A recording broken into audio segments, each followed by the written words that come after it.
একজন বিশ্ববিদ্যালয়ের শিক্ষক বেগম রোকেয়াকে কাফের মোরতাদ বলেছেন। বেগম রোকেয়া সম্পর্কে আপনার মন্তব্য জানতে চাই।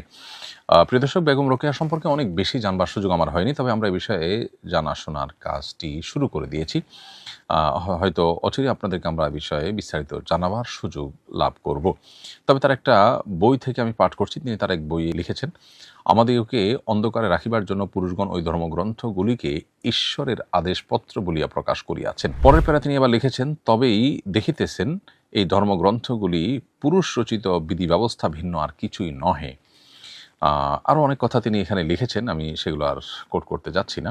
মূলত বেগম রোকেয়ার যে সমস্ত চিন্তাধারা, যে সমস্ত কথা এবং উক্তি তার বিভিন্ন বইবস্তুকে আছে, সেগুলোর অনেকগুলোই কোরআন হাদিসের সাথে পরিপূর্ণভাবে সাংঘর্ষিক। যে দুটি জায়গা থেকে আমি পাঠ করে শুনিয়েছি, সেটি শুনে আমার মনে হয় যে একজন কোরআন এবং হাদিস সম্পর্কে সাধারণ ধারণা থাকা মানুষ মাত্রই বলতে পারেন যে এটা আসলে কোনো মুসলমান এর মন্তব্য হতে পারে না। মুসলমান মানে আত্মসমর্পণকারী, আল্লাহতে পরিপূর্ণ বিশ্বাস স্থাপনকারী, আসমানি কিতাবগুলোর আল্লাহর পক্ষ থেকে প্রেরিত সে মর্মে পরিপূর্ণ বিশ্বাস স্থাপনকারী। তিনি তার এই দ্বিতীয় পারার একটা পর্যায়ে বলেছেন যে মুনিদের বিধানে যে কথা শুনিতে পান, কোন স্ত্রী মুনির বিধানে হয়তো তাহার বিপরীত নিয়ম দেখিতে পাইতেন, কিন্তু স্ত্রী লোকদের সেরূপ যোগ্যতা কই যে মুনি ঋষি হইতে পারিতেন। যাহা হোক, ধর্মগ্রন্থসমূহ ঈশ্বর প্রেরিত কিনা তাহা কেহই নিশ্চিত বলিতে পারেন না।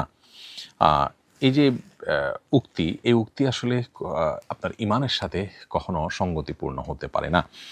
তো তার বিষয়ে আরও বিস্তারিত মন্তব্য, বিশেষ করে কাফের মুরতাদ হওয়ার মতো মন্তব্য করার জন্য আরও পড়াশোনা করার প্রয়োজন, এবং এই বিষয়ে সংশ্লিষ্ট বিষয়ে যারা বিশেষজ্ঞ আছেন, ফতোয়া বিভাগগুলো আছে, তারা গবেষণা করে সুস্পষ্ট কোনো ফতোয়া প্রকাশ করবেন বলে আমি প্রত্যাশা করি দেশের বিজ্ঞ উলামা ইকরামের কাছে। কিন্তু আমার আলাপের অন্য একটা জায়গা আছে। একজন বিশ্ববিদ্যালয়ের শিক্ষক তার একটি মতামত ব্যক্ত করেছেন। একটি মতামত ব্যক্ত করার পর তার ব্যাপারে যে পরিমাণ নেগেটিভ মন্তব্য এবং তাকে যে পরিমাণ কোণঠাসা করা হচ্ছে, আমরা প্রায় সময় দেখি যে এর বিপরীতে, অর্থাৎ কোনো ধর্মীয় ব্যক্তিত্ব সম্পর্কে এরকম নেগেটিভ কোনো মন্তব্য যদি কেউ করেন, তাহলে সেক্ষেত্রে সেখানে আমাদের এই তথাকথিত সুশীলদেরকে দেখা যায় তারা মত প্রকাশের স্বাধীনতা হিসাবে সেটাকে দেখবার চেষ্টা করেন। তাহলে একজন বিশ্ববিদ্যালয়ের শিক্ষক তার একটি মত ব্যক্ত করেছেন, আপনি সেটা সাথে ডিবেট করেন বা সেটাকে অস্বীকার করেন, কিন্তু এর জন্য তার আপনি একহাত নিচ্ছেন, তার 14 গোষ্ঠী উদ্ধার করছেন, এর কারণটা কি? একটা সমাজে যদি কোনো আলেম সম্পর্কে বাজে মন্তব্য করলে সেটা কোনো দোষণীয় বিষয় না হয়, তাহলে এখানে একজন নারী যিনি সমাজ নিয়ে হয়তো ভাবতেন, তার ভাবনাগুলোর কতটা সঠিক কতটা বেঠিক সেটার উপরে কেউ একজন মূল্যায়ন করলেন বা তার মূল্যায়ন নিজস্ব মতামত তিনি প্রকাশ করলেন, কেন তার 14 গোষ্ঠী উদ্ধার করতে নামতে হবে? মূলত আমাদের শিক্ষাঙ্গনগুলো, বিশেষ করে বিশ্ববিদ্যালয়গুলো, এগুলোতে ইসলামোফোবিয়া এইভাবে প্রতিষ্ঠিত হয়েছে যে ধর্মপ্রাণ মানুষদের বুকের উপরে বসে তাদের টাকায় চলে এই প্রতিষ্ঠানগুলো ধর্মহীনতার চর্চা করছে এবং ধর্ম বিরোধী পরিবেশ সেখানে প্রতিষ্ঠা করছে, যেটা খুবই দুর্ভাগ্যজনক বাস্তবতা।